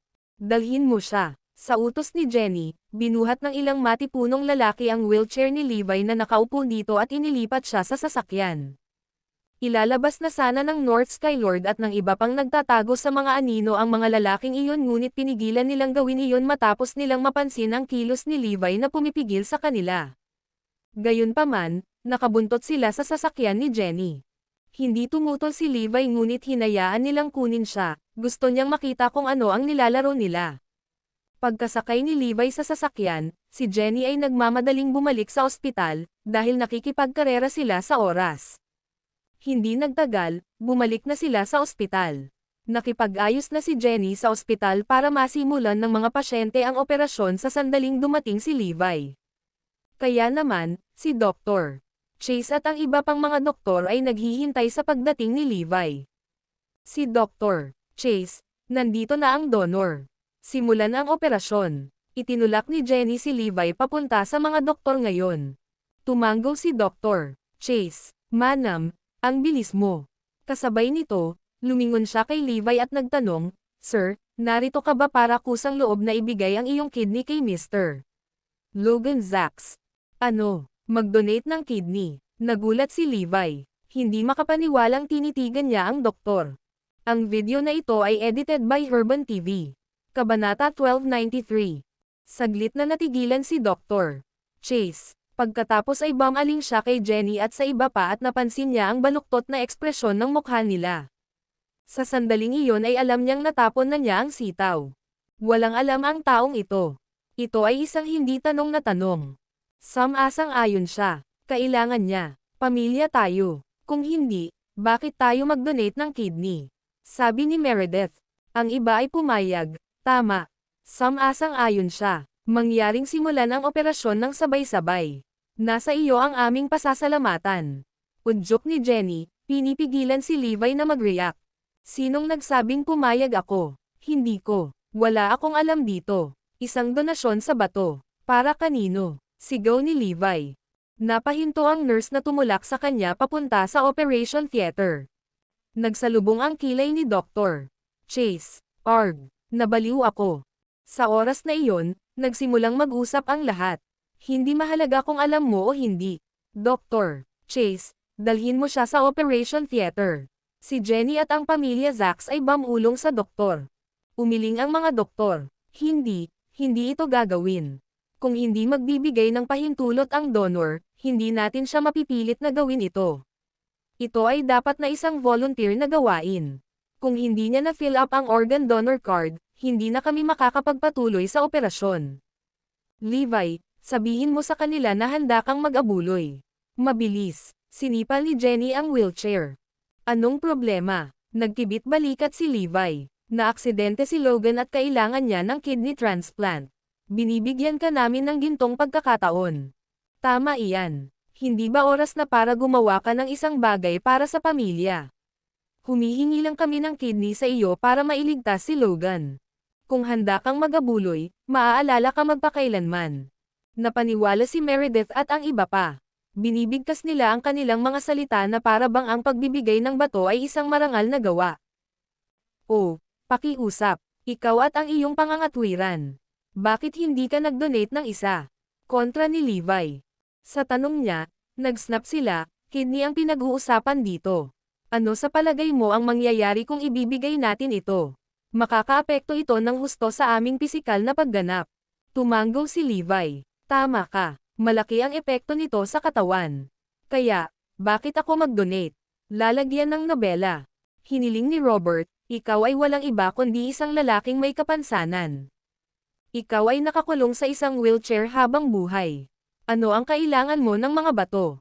Hindi mo na kayang magtrabaho pa rin. At saka, kailangan mo pa rin si Zoe na alagaan ka sa mga natitirang araw mo. Bukod sa kasalukuyang kondisyon ng iyong katawan, ano ang gamit mo para sa isang pare na sasayang sila sayo? Pumayag, huwag mong isipin na magkatuluyan si Zoe. Sa tingin mo ba ay karapat-dapat sa kanya ang isang lumpo na tulad mo? Banta niya kay Levi. Isa itong tahasang pagbabanta. Sinaman siya ng tingin ni Meredith. Levi, wala kang karapatang magsalita sa pamilyang ito. Hindi dati, noong normal ka, at hindi ngayon kapag paralisado ka. Ito lang ang halaga mo. Kung hindi ka karapat-dapat kay Zoe. Hinihiling kong pumayag ka ngayon o umalis ka na dito. Kasunod nito, inutusan ni Meredith ang isang tao na kunin ang organ donor card at pinilit si Levi na tinta ang kanyang fingerprint sa signature box. Sige, mga doktor, ngayong pumayag na siya, simulan na natin ang operasyon. Ibinigay ni Meredith ang organ donor card sa isang espesyalista. Nagpalitan ng tingin ang mga doktor habang kumikibot sa kanilang mga labi. Nanatili silang tahimik sa buong oras at itinulak si Levi sa operation theater. Hindi man lang tumanggi si Levi. Para sa mga black, si Levi ay isang maginhawang kasangkapan lamang na ganap na nasa kanila. Nako, itong basurang ito ay may gamit pa. Kapag tayo ay matanda na, papalitan natin ang ating mga organo sa kanya. Pagkatapos ng lahat, ito ang dahilan kung bakit siya nag-e-exist. Nagtawanan ang lahat sa sinabi nito. Gumawa pa sila ng plano para magamit siya ng husto sa hinaharap. Ang video na ito ay edited by Urban TV. Kabanata 1294. Sige, walang dapat ikabahala. Ngayon lang ako nagpa-check sa mga doktor. Napakalusog niya at nasa top condition ang kanyang mga bato. Si Lady Luck ay nasa panig ni Logan sa pagkakataong ito. Matapos marinig ang resulta ng pagsusulit, gamaan ang pakiramdam ng lahat at napangiti, lalagyan ng nobela. Kung malusog ang kidney ni Levi, mas maagang gagaling si Logan. With that, tinawagan ni Russell si Zoe. Wala siyang magawa para pigilan ang pamilya, pero naisip niya na maipapaalam man lang niya rito. Nabigla si Zoe matapos marinig ang balita. Kinuha nila si Levi nang walang sabi-sabi. Agad niyang tinawagan ang cellphone ni Meredith ngunit hindi sinagot ng huli ang tawag. Pagkatapos ng ilang pagtatangka, sumagot si Meredith. Lola, ano pong ibig sabihin nito? Paano mo mapipilit si Levi na mag-donate ng kidney kay Logan? Nakuha mo na ba ang pahintulot niya? Galit na umungol si Zoe. Tanong namin sa kanya. Pumayag naman siya at nilagay ang fingerprint niya sa organ donor card. Marahas na nanginginig si Zoe sa galit. Paano ito posible? Pinilit mo ba siyang gawin ito? Bakit hindi mo sinabi sa akin ang tungkol dito? Sinasabi ko na sa'yo ngayon. Ano ang kaya mong gawin? Ayon, pinilit namin siyang mag-donate ng kidney para mailigtas si Logan. Inamin ni Meredith ang katotohanan ng walang pakialam. Ang dami mong tao dyan. Bakit hindi isa sa inyo ang nag-donate sa halip? Naluluha si Zoe sa sobrang galit. Simple lang ang sagot. Lahat kami ay malusog at kumpleto, ngunit siya ay isang lalaking may kapansanan. Ano ang gamit niya sa mga batong iyon? Kaya ba niyang tumayo kahit nabuo ang kanyang mga organo? Mabubuhay ba siya tulad ng iba? Isang volley ng mga tanong ang lumabas mula kay Meredith na parang 3 ikot na sumabog mula sa isang service rifle. Galit na sigaw ni Zoe, pero alam mo bang nagpapagaling na siya? Malapit na siyang ganap na gumaling. Ginagawa mo siyang pinsala sa pamamagitan ng pagkuha ng bato mula sa kanya. Ngayon ay hindi na siya makakaasa na muling tumayo, at ikaw ang dahilan. Ngumuso si Meredith, so what if makatayo siya? Kailangan pa rin niyang umasa sa iyo para mabuhay. Ano ang pagkakaiba kung siya ay nakatayo o naka-wheelchair bound? Ano ang pagkakaiba kung mayroon siyang isang pare ng bato o isa lamang? Nakakaloka ka. Wait lang. Pupunta ako ngayon sa South City. Walang makakahawak sa asawa ko. Parang baliw na sigaw ni Zoe. Tara, naghihintay tayo. Ang pinakamabilis na magagawa mo dito ay 1 oras. Siya nga pala, kanina pa itinulak si Levi sa Operation Theater. Sa oras na dumating ka, ang kanyang bato ay inilipat na sa katawan ni Logan, panunuya ni Meredith. Gaano ka ba walang puso? Siya ang ama ni Forlivia, para sa malakas na pag-iyak. Sigaw ni Zoe. Ito lang ang halaga niya. Ano ang masama sa pagtulong kay Logan na gumaling? Kung matagumpay ang operasyon, hindi na namin susubukang paghiwalayin kayong dalawa. Hindi ba maganda? Humalaklak si Meredith. Lahat ng tao sa eksena ay mukhang walang pakialam. Nang matapos ang tawag, hindi na makapag-focus si Zoe sa ibang bagay kundi agad na pumasok sa ospital sa South City. Kasunod nito, pinandilatan ni Meredith ang mga tao. Sino ang nagpaalam kay Zoe tungkol dito? Sa tanong niya, walang choice si Russell kundi humakbang pasulong. Sampal. Isang malakas na sampal ang ibinigay ni Meredith sa kanyang pisngi. Lalong nagiging masuwayan ka ngayon. Kung uulitin mo pa ang ganitong traidor na pag-uugali, ipapalayas na kita sa pamilya namin. Sumirit si Meredith. Tumayo si Russell sa isang sulok at hindi nang ahas na gumawa ng ingay. Lola, pupunta ba si Zoe? Tanong ni Jenny. Oo, papunta na siya rito, tumanggaw si Meredith. Well, too bad for her. Sa oras na dumating siya, ang kidney ni Levi ay maaani na. Nagtawanan ang lahat, naging maayos ang lahat sa Operation Theater.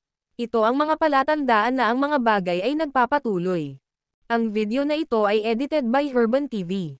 Kabanata 1295. Wala pang 5 minuto. Nakarating na si Zoe sa ospital.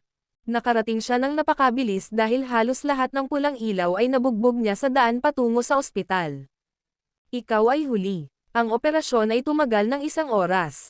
Pang-aasar ni Jenny habang nakasmirk sa kanya.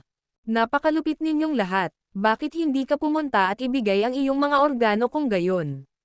Galit na sigaw ni Zoe sa karamihan. Si Levi Garrison ay may kapansanan na ngayon. Pamilya niya dapat ang nag-donate sa kanya ng kung ano-ano, di ba?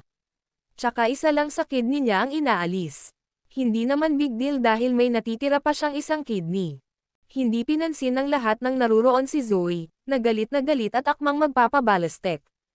Sa simula, maaaring gumaling si Levi. Gayunpaman, kung ang isa sa kanyang mga bato ay aalisin, ang mga pagkakataon ng kanyang paggaling ay lubhang mababawasan. Hindi kita hahayaang gawin yan.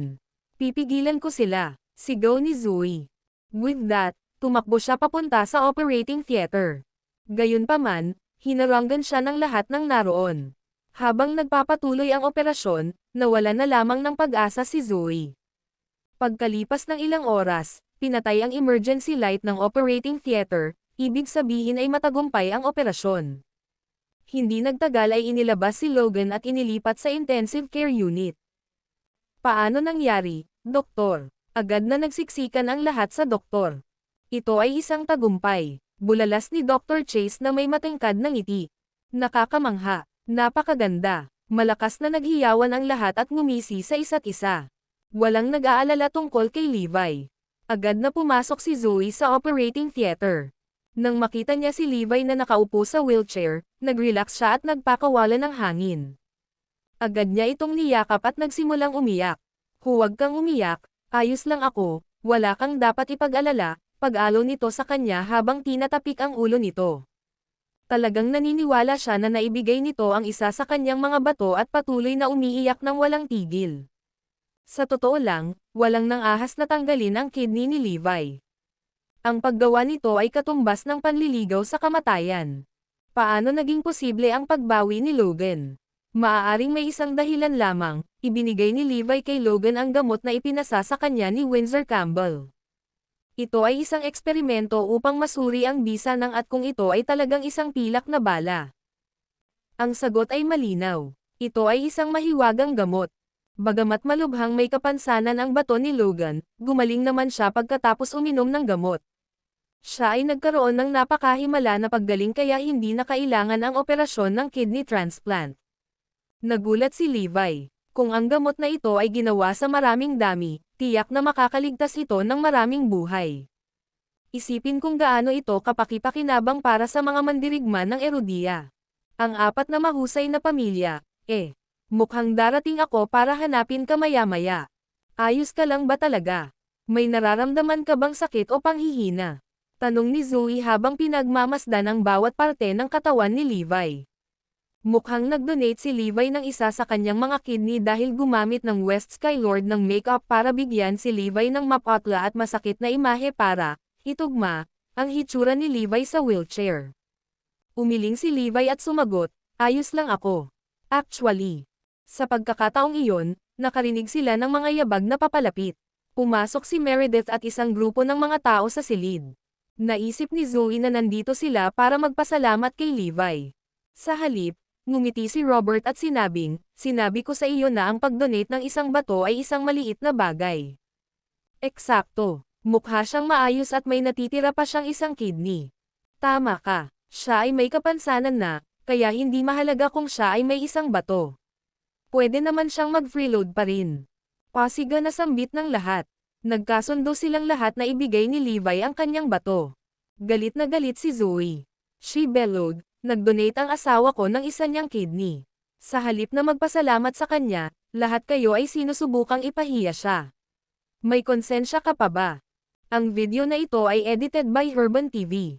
Kabanata 1296.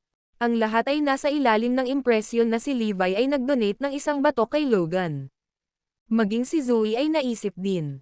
Si Levi ang tagapagligtas ni Logan. Lahat kayo ay dapat na nagmamakaawa sa inyong mga tuhod para sa pasasalamat. Hindi ako makapaniwala na may mga taong katulad mo. Sinaway sila ni Zoe. Labis na nadismaya si Zoe sa sandaling iyon. Itinuring nila si Levi bilang isang kasangkapan upang makamit ang kanilang sariling mga pagnanasa.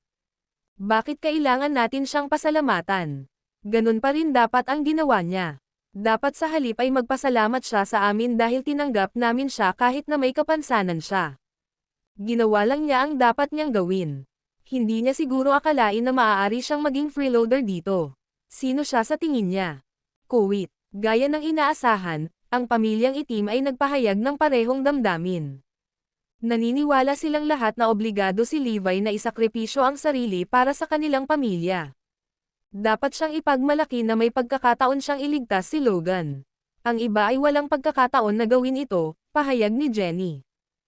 Anong sinabi mo? Tanong ni Zoe. Natigilan sila ni Levi. Ano ang ibig niyang sabihin doon? Paano ito magiging karangalan ni Levi? Para bang pagliligtas kay Logan ay isang biyayang ipinagkaloob kay Levi. Hindi ba't katawa-tawa lang? Gayunpaman, ito ang paraan ng pagpapatakbo ng mga pamilyang Lopez at Black. Lalo silang naging walang hiya araw-araw. That's beside the point. Siya ang ama ni Evie. Paano kayong lahat na natitiis na makita siyang nahihirapan? Tanong ni Zoe habang nakatitig kay Meredith at Robert na noon pa man ay napakahusay ng pakikitungo kay Evie. Paano nakita ang bagay na ito kay E? Sa anumang kaso, siya ay kanyang supling. Parehong si Evie at ang lalaking ito ang mga pasanin mo. Sinaway siya ni Meredith. Nagulat si Zoe. Hindi ba maganda ang pakikitungo nila kay Evie? Agad niyang napagtanto na naglalagay sila ng isang palabas. Naging mabait lang sila kay Evie dahil pinakitunguhan ni Dale si Evie ng may pagmamahal. Ngayong sinira na ni Dale ang kanilang relasyon, agad silang huminto sa harapan. Hindi nakakagulat na hindi na nila pinapansin si Evie. Paano ako mapapabigat ni Levi? Ang career ko ay nakasalalay sa kanya. Hindi naman siya umaasa sa akin. Sa katunayan, ang kanyang negosyo ay lubhang matagumpay. Pagsusuway ni Zoe. Negosyo niya. Hindi na sa kanya ang Morris Group. Eksakto. Sa iyo ito. Lalagyan ng nobela. Hindi pinansin ng lahat si Levi at same time na nakipagtalo na wala siyang kinalaman sa kumpanya. Ayan yun. Sawa na akong kausapin kayong lahat. Napasigaw si Zoe at pinandilatan silang lahat. With that, tinulak niya si Levi sa kanyang wheelchair at umalis. Ang sakit ng puso ko. Sa sobrang sakit at kawalang paniwala. Ang pamilya Lopez at ang pamilyang itim ay pawang mga kakilakilabot na tao. Bawat isa sa kanila ay may sarili. Sila ay nagmamalasakit lamang sa kanilang sariling mga interes at gagamit ng anumang paraan ng pagmamanipula upang makuha ang mga ito. Pagkaalis nila, sinabi ni Jenny, Lolo at Lola, pakiramdam ko na wala si Zoe sa sarili. Paano niya makakayanan ang pag-aalaga sa isang batang-bata at isang may kapansanan na asawa? Siya ang boss ng Morris Group. Eksakto. Malapit na niyang makita ang kanyang sarili sa pagkawasak. Bulalas ng mga magulang ni Logan. Ano ang dapat nating gawin kung gayon? Tanong ni Meredith. Nag-aalala rin siya tungkol sa parehong bagay. Tumanggaw naman si Robert na malalim ang iniisip. Sa tingin ko, mas mabuting ilipat sa inyong dalawa ang kontrol ng Morris Group. Hindi natin masisira ang reputasyon ng kumpanya sa pamamagitan ng pag-iwan nito kay Zoe. Mungkahi ni Jenny.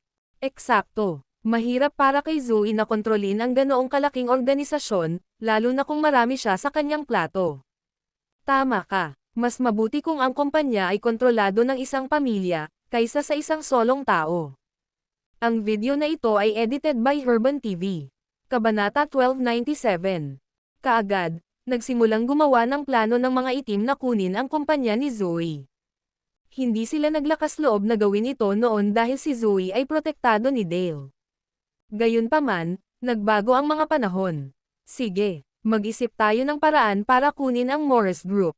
Malakas ang laban ni Zoe. Dapat tayong mag-isip ng walang kabuluhang plano para tiyak na kusang loob niyang isuko ang kumpanya. Nagpalitan ng tingin sina Meredith at Robert. Tumatanda na sila at ang tanging hiling na lang nila ay tulungan ang pamilyang Black na maging mas makapangyarihan. Ito ang kanilang tanging motibo at panawagan. Handa silang ibigay ang lahat para sa kanilang pamilya. Kaya naman, nagpasya silang kunin ang Morris Group.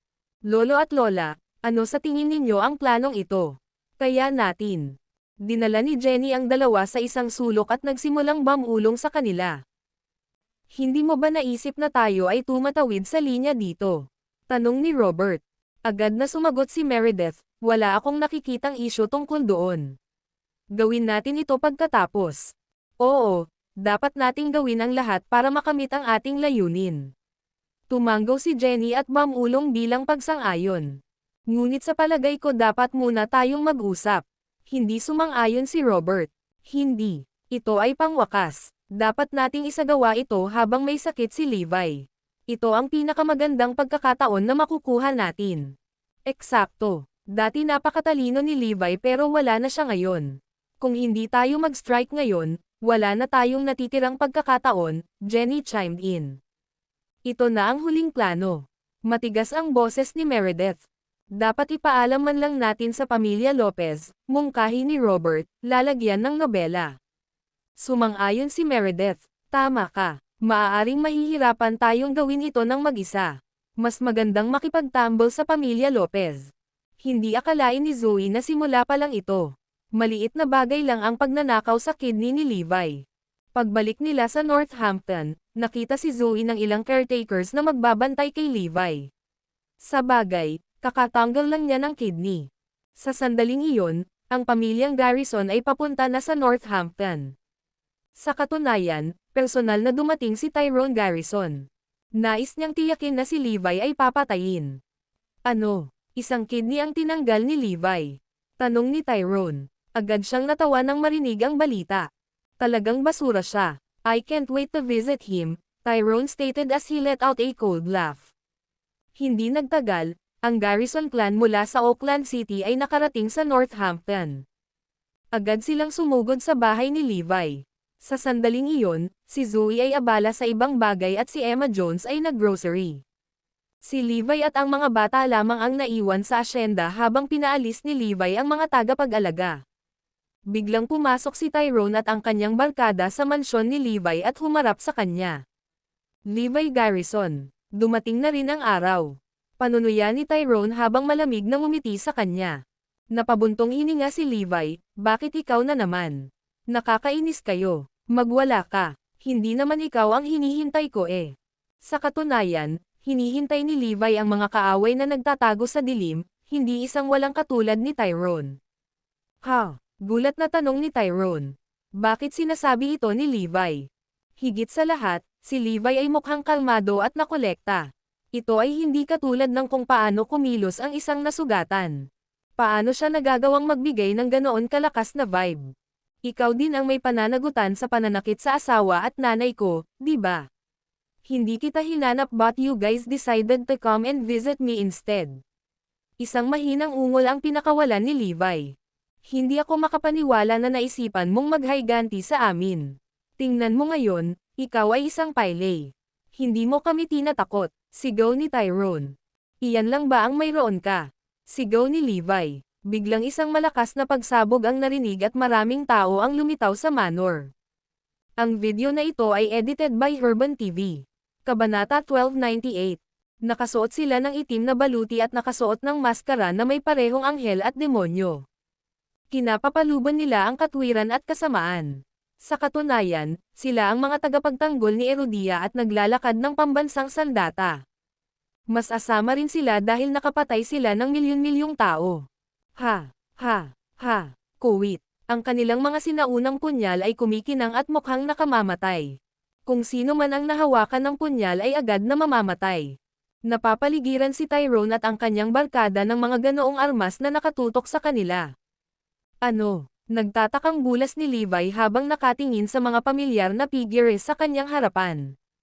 Ito ba? Ito ba ang The Calamity? Tanong ni Tyrone na napaawang ang bibig sa gulat. Bagamat ang Calamity ay inapi ni Windsor Campbell, ang pamilyang Garrison ay hindi pa rin mapapantayan sa grupo. Ang lahat ng mga Garrison ay nanginginig sa takot. Talaga, kami ang The Calamity. Napaungol ng malakas si Levi. Lumitaw ang isang mas nakakagulat na eksena. Binuhat ni Levi si Evie at tumayo mula sa wheelchair. Nakanganga si Tyrone at ang kanyang barkada kay Levi. Ano? Anong nangyayari? Hindi makapaniwalang tanong ni Tyrone. Hindi ba lumpo si Levi? Paano siya makakatayo ng mag-isa? At kahit maglakad-lakad na parang normal na tao. At ano ang ginagawa ng The Calamity dito? Walang katapusang tanong ang tumatakbo sa ulo ni Tyrone. Hindi naman nasaktan si Levi. Siya dapat ang master ng The Calamity. Higit pa rito, kakaiba ang kinikilos ni Olivia. Bigla niyang naisip ang mga naging aksyon ni Olivia pati na rin ang pagkawala ni na Sampson at Jerry. Lahat ng iyon ay dapat na may kaugnayan kay Levi. What the F***? Hindi ako makapaniwala. Nakakatakot ito. Ito. Agad na bumuhos ang malamig na pawis ni Tyrone habang tumatakbo ang mga isiping iyon sa kanyang isipan. Naisip mo ba na ililigtas ko ang angkan ng Garrison? Aisali na tanong ni Levi kay Tyrone. Ang lahat ng mga Garrison ay nanginginig sa takot. Nagsimulang manginig si Tyrone at tinitigan si Levi. Ibig sabihin, ayos ka lang sa lahat. Nagpapanggap ka lang na nasaktan para lokohin kaming lahat. Sigaw ni Tyrone. Talagang matalino ka. Sayang naman at huli mong nalaman, boomed Levi. Hindi natitiisin ni Levi ang mga pananakot ng mga Garrison at ang pananakit ng mga ito sa kanyang pamilya. Hindi ko kaya at hindi ko sila mapapatawad. Masyado nilang pinaghirapan ang pamilya ko. Oras na para gumanti ako. Sa tingin mo ba hindi kita papatayin? Tanong ni Levi habang nagliliyab ang mga mata sa pagpatay sa layunin. Patayin, patayin, patayin. Umalangaw-ngaw ang mga miyembro ng The Calamity habang nagbomba ng kanilang mga kamao sa hangin. Thud, thud. Agad na napaluhod ang lahat sa pamilya Garrison sa takot. Ganon din ang ginawa ni Tyrone na takot din. Ngayon lang niya napagtanto kung gaano katikat si Levi. Kahit si Windsor Campbell ay pinagsinungalingan. Dapat ay ganito ang kinikilos niya dahil may misyon siyang dapat tapusin. May hinihintay daw siya. No wonder binalaan niya ako na hindi ako ang taong hinihintay niya. Napakatanga ko para ipasok ang sarili ko sa bitag na ito. Aminin mo ba lahat ng ginawa mo? Tanong ni Levi kay Tyrone. Oo, agad namang sumagot si Tyrone. Aminin mo ba ang iyong pagkakamali? Patuloy na tanong ni Levi. Oo, sagot ni Tyrone. Nandito ka para patayin ako, hindi ba? Tanong ni Levi. Ay, nauutol na sabi ni Tyrone, na hindi makapagsalita. Iyon talaga ang kanyang layunin. Dapat kanina ko pa naisip. Ang mga kakaibang bagay na ginagawa ni Olivia. Ang mga kakaibang pangyayari sa lungsod ng Oakland at ang pagkamatay ni Jong Sok ay tumutukoy kay Levi. Gayunpaman, tulad ng lahat, naloko siya sa pag-iisip na si Levi ay isang lumpo na ngayon at walang gumagawa ng anuman. Narito ang aking anak na babae at ayaw kong pumatay sa harap niya, kaya nag-iisip ako ng isa pang parusa para sa iyo. Malamig na sabi ni Levi. Ang video na ito ay edited by Herban TV. Kabanata 1299. Ano ito? Tanong ni Tyrone na may kutob na si Levi ay hindi maganda. Mula ngayon, sa akin na ang pamilyang Garrison. Dapat sundin ako ng lahat. Boom ni Levi. Ano? Nagpahayag ng pagtataka si Tyrone nang maputi ang kanyang mukha. Hindi ba't lahat tayo ay mga alipin ni Levi? Ang isuko ang buong pamilya ko ay mas masakit pa sa pagpatay sa akin. Ikaw naman, simple lang. May isang maliit na bahay sa Northgale na sobrang liblib na wala lang ito sa mapa. Ipapakulong kita doon sa buong buhay mo para hindi mo na makikita ang outside world. Utos ni Levi. Boom! Parang sisabog na si Tyrone. Mababaliw siya kapag makulong siya sa isang lugar na parang selda ng bilangguan. Ako ang Panginoon ng mga sinaunang pamilya, na may kayamanan na tumutulig sa isang bansa at kapangyarihan na hindi kayang unawain ng karamihan. Ang makulong sa isang liblib na bahay sa disyerto ay hindi mabata para sa kanya. Ganap na hindi mabata, dahil sa katotohanan na si Tyrone ay lubhang ambisyoso. Hindi, huwag gawin ito sa akin. Gagawin ko ang lahat ng hiling mo kung hindi mo ako ikukulong doon. Parang baliw na nagmamakaawa si Tyrone. Levi, ako ang iyong kapanganakan na ama. Hindi mo ako pwedeng tretuhin ng ganito. Patuloy na pagmamakaawa ni Tyrone. Ngumisi si Levi at sumagot, naisip mo ba iyon sa tuwing sinusubukan mong patayin? Nakikita mo ba ang iyong sarili bilang aking ama nang lumuhad ang aking buntis na ina sa harap ng pamilyang Garrison sa loob ng 3 araw at 3 gabi, o noong ikinulong mo ang aking ina? Kuwit. Ang sunod-sunod na mga tanong ay hindi nakapagsalita kay Tyrone. Dalhin mo siya ngayon. Utos ni Levi. Dahil doon, pinaalis ng North Skylord si Tyrone. Si Tyrone ay mabubuhay sa natitirang bahagi ng kanyang buhay sa maliit na bayan na iyon sa Northgale. Ang pagpapatapon sa kanya ay mas malupit kaysa sa pagpatay sa kanya. Bagamat ninanais ni Levi na patayin siya dahil si Tyrone ay gumawa ng maraming kalupitan, hindi niya ito nagawa. Kung tutuusin, si Tyrone ang kanyang kapanganakan ama, lalagyan ng nobela. Hindi na kayanan ni Levi na patayin ang dalawa sa kanyang mga magulang ngunit kailangan niyang parusahan si Tyrone sa kanyang ginawa. Ito ang perpektong paraan para pilitin si Tyrone na magsisi para sa kanyang mga kasalanan. Lahat ng parusa na ginawa ni Tyrone sa kanyang ina ay bumabalik na ngayon para kagatin siya sa likuran. Ito ay karma, walang makakalaban nito. Dahil dito, nagkaroon ng katapatan ang The Calamity ng mga Garrison, ng mga Garcia, bukod sa iba pang mga kilalang pamilya. Sa isang kisap mata, lahat ng mayayamang pamilyang ito ay nasa ilalim ng kontrol ni Levi. Si Levi na ngayon ang pinakamayaman at pinakamayaman na tao. Ang lahat ng sinaunang pamilya kay Herodia ay halos pag-aari niya, at gayon din ang mga ari-arian ng mga pamilyang ito. Pagkatapos ay inutusan ni Levi ang kanyang mga tao na alagaan ang kanyang maliliit na problema, tulad ng mga pamilya sa Southampton.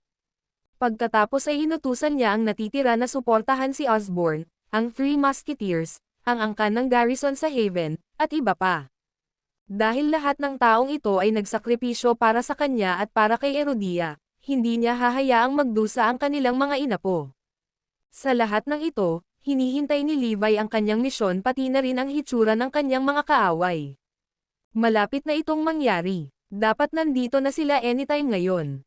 Sa sandaling ito, pinag-uusapan ng Black at ng mga Lopez na pamilya kung paano lihim na kukunin ang Morris Group.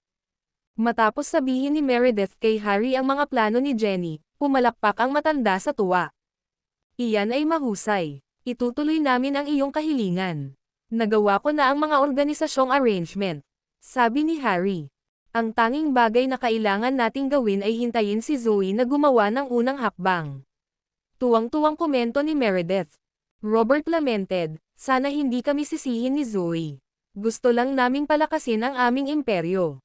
Ginagawa namin ito para sa aming mga inapo. Hindi pa rin sang-ayon si Robert sa kanilang malupit na pamamaraan ngunit pinamanhid niya ang sarili sa paniniwalang ito ang magpapaangat sa katayuan ng kanyang pamilya. Si Jenny naman ay naglabas ng nakakalokong ngisi. Ang video na ito ay edited by Herban TV. Kabanata 1300. Nakatingin sila kay Zoe sa napakatagal na panahon. Sa pagkakataong nasa kanilang mga kamay, hindi nila ito hahayaang madaling mawala. Noong araw na iyon, nagpatawag ng pulong ang mga Lopez at Black na pamilya upang pilitin sina Zoe at Evie na pumunta. Bagamat naglagay si Levi ng maraming bodyguard para protektahan si Zoe, hindi niya ito masyadong inisip ng ayusin ng mga pamilyang Lopez at Black ang meeting. Dumating sina Zoe at Evie sa tahanan ng pamilya Lopez.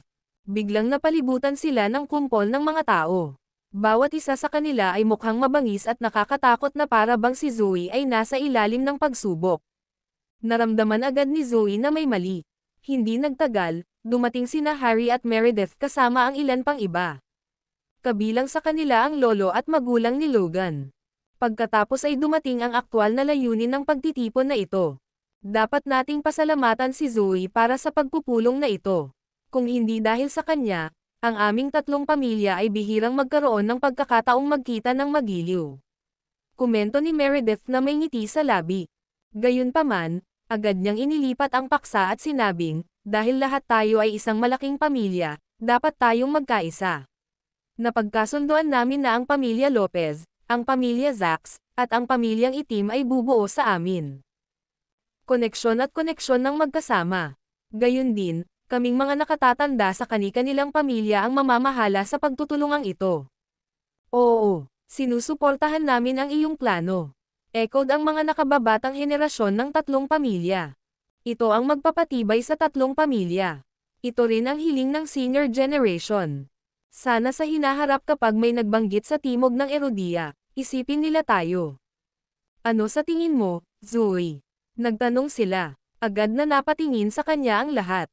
Sa gayon ay ipinahayag ang layunin ng buong pagpupulong. Tumanggaw si Zoe at sinabing, ang galing. Sinusuportahan ko rin ito. Hindi mo lang masasabi ang iyong suporta, kailangan mong kumilos para ipakita ito. Para umunlad ang ating mga pamilya, handa akong isakripisyo ang kontrol sa lahat ng ari-arian at koneksyon ko. Komento ni Jenny.